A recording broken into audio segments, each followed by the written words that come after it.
আন্তর্জাতিক নারী দিবস উপলক্ষে আসানসোল জেলা হাসপাতালে কর্তব্যরত মহিলা কর্মীদের নিয়ে অনুষ্ঠিত হলো একটি আলোচনা সভা। এই অনুষ্ঠানে উপস্থিত ছিলেন আসানসোল জেলা হাসপাতালের সুপার ডক্টর নিখিল চন্দ্র দাস, এডিএম সঞ্জয় পাল, মুখ্য স্বাস্থ্য আধিকারিক মোহাম্মদ ইউনুস, পুলিশ আধিকারিক, এনটিএস-এর অধ্যক্ষ রমা গাঙ্গুলি সহ হাসপাতালের বিভিন্ন বিভাগের কর্তব্যরত নার্সরা। আমাদের একটা এখানে প্রোগ্রাম চলছে, আজকে হচ্ছে আন্তর্জাতিক নারী দিবস। তো জেলা প্রশাসনের সহায়তায় সেই একটা অনুষ্ঠান আমাদের এই আসানসোল জেলা হাসপাতালের ট্রমা বিল্ডিংয়ের উপরে হচ্ছে।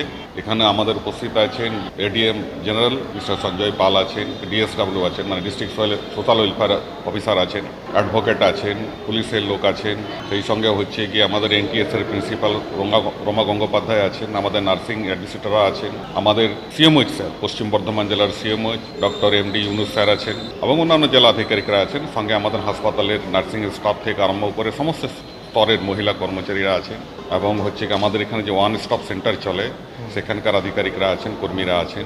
তো তাদেরকে নিয়ে আন্তর্জাতিক নারী দিবসে একটা প্রোগ্রাম চলছে।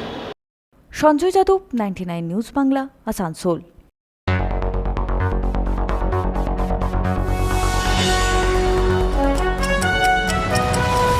আপনারা দেখছেন 99 নিউজ বাংলা। বদলাবো আমরা।